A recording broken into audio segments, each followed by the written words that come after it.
Good evening students. आज हम शुरू करेंगे टाइप्स ऑफ रिप्रोडक्शन। इससे पहले पिछले लेक्चर के अंदर हमने पढ़ा कि रिप्रोडक्शन क्या होता है और किसी भी लिविंग की लाइफ स्पेन के अंदर ये रिप्रोडक्शन कब होगा, लाइफ स्पेन क्या है, क्या वो साइज़ के साथ में रिलेट करेगी लिविंग के साइज़ के साथ में, एटसेट्रा। अब यहाँ पर हम देखेंगे टाइप्स ऑफ रिप्रोडक्शन। तो रिप्रोडक्शन दो टाइप का होता है, one is asexual reproduction and second one is sexual reproduction. Okay, मतलब ये है कि कुछ लिविंग्स ऐसे होंगे जो एसेक्सुअल रिप्रोडक्शन शो करते हैं और कुछ ऐसे होते हैं जो सेक्सुअल रिप्रोडक्शन शो करते हैं। अब हम ये जानेंगे कि क्यों कुछ living organism asexual reproduction show कर रहे हैं और कुछ एसेक्सुअल रिप्रोडक्शन क्यों शो कर रहे हैं। इसके कुछ रीजंस हैं। नंबर वन, एक लिविंग ऑर्गेनिज्म किस तरीके से रिप्रोड्यूस करेगा, किस तरीके से मल्टीप्लाई करेगा, ये डिपेंड करता है नंबर एक उसके हैबिटेट पे। हैबिटेट से मतलब ये है कि वो कहाँ पे रहता है। दूसरा डिपेंड करता है कि उसकी इंटरनल फिजियोलॉजी कैसी है, और इसके अलावा भी और बहुत सारे फैक्टर्स हैं जिनके ऊपर एक लिविंग का मोड ऑफ रिप्रोडक्शन डिपेंड करता है। अब हम यहां पर जानेंगे कि एसेक्सुअल रिप्रोडक्शन क्या है और सेक्सुअल रिप्रोडक्शन क्या है। What will be the definition of sexual reproduction. तो देखिए एसेक्सुअल रिप्रोडक्शन होता क्या है।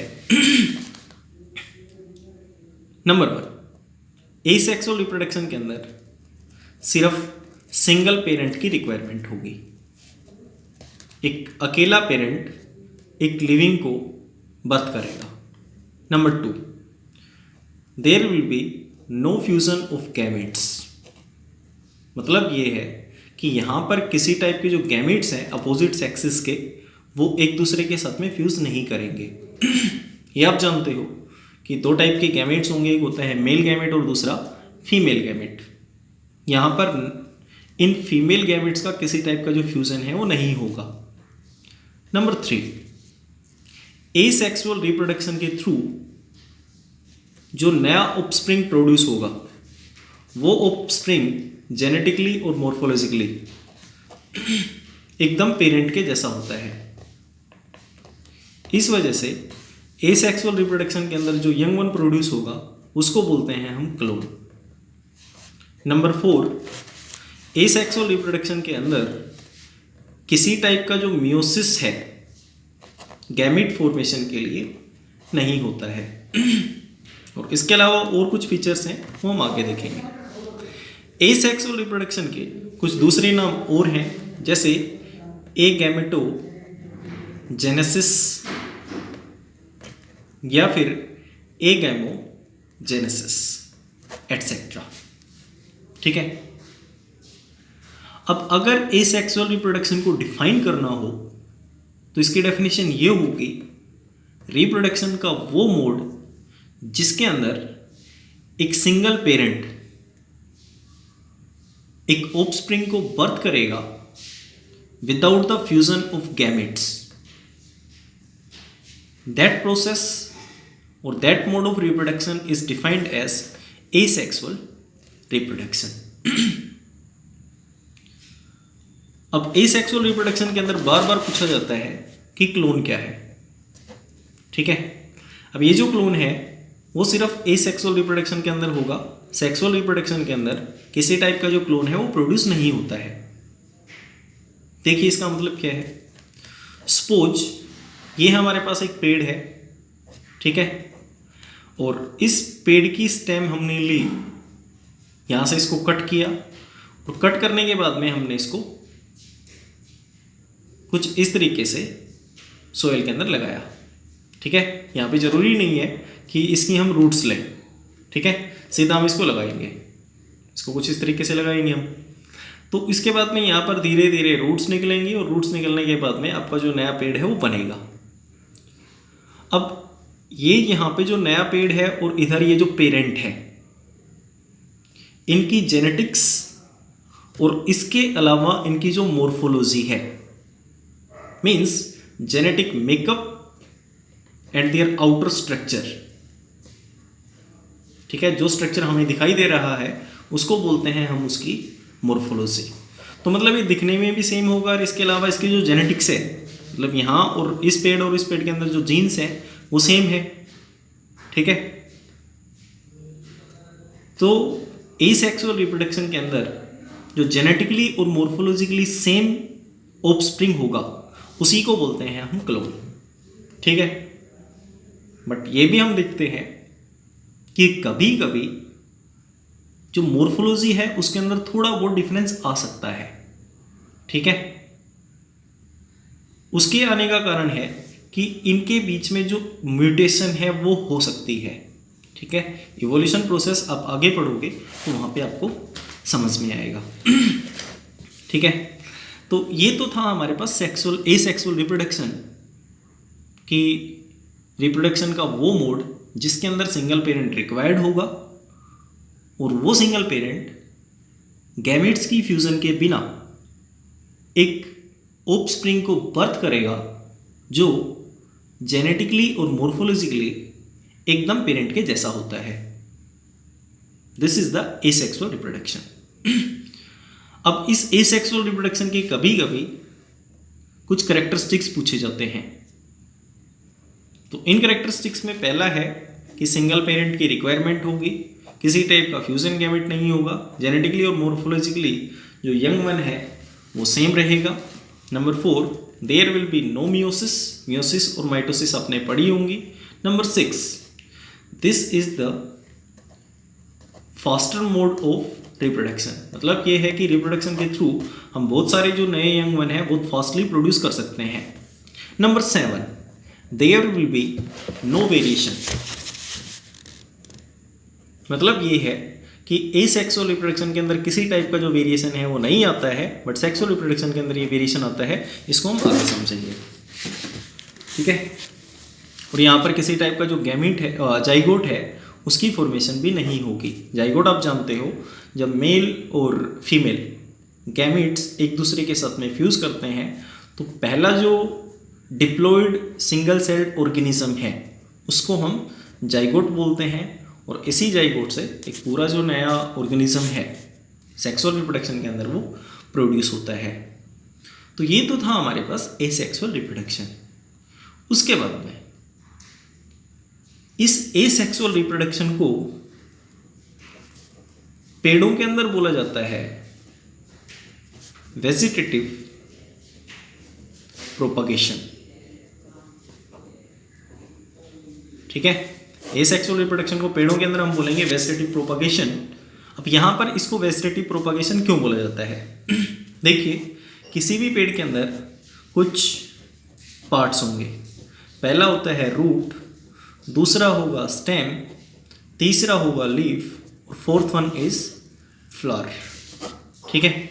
फूल, लीफ, स्टेम और रूट, ठीक है। अब यहाँ पे जो फ्लावर है it participates in sexual reproduction of plants, मतलब ये सेक्सुअल रिप्रोडक्शन के अंदर पार्टिसिपेट करेगा। और जिन पेड़ों के ऊपर ये फूल आएंगे उनको बोलते हैं हम एंजियोस्पर्म्स। और इस फ्लावर के अंदर मेल और फीमेल पार्ट्स हैं वो प्रेजेंट होते हैं। इस तरीके से आपका जो फूल है ये हो जाएगा सेक्सुअल पार्ट, ठीक है। बट लीफ, स्टेम और रूट इनको बोलते हैं हम वेजिटेटिव पार्ट, ठीक है, या फिर वेजिटेटिव प्रोपाग्यूल्स। अब इन वेजिटेटिव प्रोपाग्यूल्स के थ्रू जो रिप्रोडक्शन होगी उसको बोलेंगे हम वेजिटेटिव प्रोपागेशन, ठीक है। इस वजह से इसका जो नाम है वो आता है। अब उसके बाद में इस एसेक्सुअल रिप्रोडक्शन के बहुत सारे टाइप्स हैं। जैसे पहला होता है फिशन के द्वारा, दूसरा हो सकता है बडिंग के द्वारा, third one is by spores, fourth one is fragmentation और रीजनरेशन एटसेट्रा। इनको हम आगे 1 बाय 1 देखेंगे, और भी बहुत सारे हैं। तो पहले हम समझेंगे कि फिजन का मतलब क्या होता है, ठीक है, कि एसेक्सुअल रिप्रोडक्शन फिजन प्रोसेस के थ्रू किस तरीके से होगी, ठीक है। फिजन का मतलब होता है टू ब्रेक, किसी चीज का टूटना। अब यहां पे जो फिजन है, उस फिजन के थ्रू 2 टाइप से रिप्रोडक्शन हो सकता है। एक होती है बाइनरी फिजन और दूसरी होती है मल्टीपल फिजन, ठीक है। तो हम पहले समझेंगे इस बाइनरी फिजन को। फिजन हमने जाना एसेक्सुअल रिप्रोडक्शन का वो टाइप जिसके अंदर एक लिविंग ऑर्गेनिज्म 2 या फिर 2 से ज़्यादा पार्ट्स में टूटता है, और टूटने के बाद में जो हमारे पास अलग फ्रेगमेंट बना, वो फ्रेगमेंट एक यंग वन के अंदर प्रोड्यूस हो जाएगा, ठीक है। अब यहाँ पे बाइनरी फिजन का हम एग्जांपल ले लेते हैं। इन favourable condition amoeba reproduce by binary fission, मतलब जब फेवरेबल कंडीशन होगी तो एक अमीबा बाइनरी फिजन से डिवाइड करेगा, अपने आप को रिप्रोड्यूस करेगा। तो देखिए, सपोज ये हमारे पास एक अमीबा है, ठीक है, और ये है इस अमीबा का साइटोप्लाज्म विद न्यूक्लियस, ठीक है। अब जब यहाँ पर फेवरेबल कंडीशन है, फेवरेबल कंडीशन से मतलब ये है कि इसके पास न्यूट्रिशन प्रॉपर है, टेम्परेचर प्रॉपर है, मतलब सभी जो कंडीशंस हैं इसके सर्वाइवल के लिए वो प्रॉपर है। तो ये फिलहाल यहाँ पर फेवरेबल कंडीशन है। अब इस फेवरेबल कंडीशन के अंदर ये जो अमीबा है, ठीक है, ये बीच से इरेगुलरली ब्रेक होगा, और ब्रेक होने के बाद में ये 2 पार्ट्स के अंदर कुछ इस तरीके से टूटेगा, और टूटने के बाद में यहाँ पर एक अमीबा ये बनेगा और दूसरा अमीबा ये बनेगा, ठीक है। अब यहाँ पर जो नए अमीबा बने वो बनते हैं 2 स्टेप्स के थ्रू, ठीक है। यहाँ पर एक प्रोसेस होगी karyokinesis and second one is cytokinesis, ठीक है। मतलब पहले ये कैरियोकाइनेसिस होगी और उसके बाद में साइटोकाइनेसिस होगी। Now what is the meaning of karyokinesis? देखिए, सपोज ये हमारे पास अमीबा है, ठीक है। इस अमीबा के अंदर ये न्यूक्लियस प्रेजेंट है। अब कैरियोकाइनेसिस प्रोसेस के थ्रू, काइनेसिस का मतलब आप जानते हो किसी चीज का मूव होना, और कैरियो का मतलब है यहाँ पे न्यूक्लियस। तो ये जो न्यूक्लियस है, ये न्यूक्लियस फर्स्ट स्टेप में ब्रेक होगा। अब जैसे ये ब्रेक होगा तो एक न्यूक्लियस का पार्ट इधर आ जाएगा, दूसरा न्यूक्लियस का पार्ट इधर आएगा, ठीक है, कैरियोकाइनेसिस में। तो यहाँ पर फर्स्ट स्टेप में कैरियोकाइनेसिस हो गया। बट ये हम देख सकते हैं कि फिलहाल ये अमीबा एक ही है, बट न्यूक्लियस कितने हैं? 2। The first process karyokinesis has completed. Now cyto का मतलब होता है सेल, और काइनेसिस का मतलब है मूव या फिर मूवमेंट। अब होगा ये कि यहाँ पर हमारे पास जो ये अमीबा फॉर्म हुआ था, इधर ये जो पार्ट है, मतलब दोनों पार्ट एक दूसरे से अलग हो जाएंगे, ठीक है।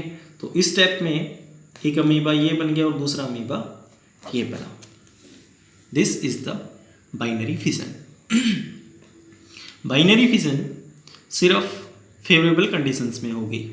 उसके बाद में है मल्टीपल फिजन। अब जैसे ही इस अमीबा को अनफेवरेबल कंडीशन मिलेगी तो उस टाइम पर ये जो मल्टीपल फिजन है इसको ये एग्जिबिट करेगा, ठीक है। अब ये मल्टीपल फिजन क्या होती है और किस तरीके से प्रोसेस होगी, इसको हम नेक्स्ट लेक्चर में समझेंगे। Thank you.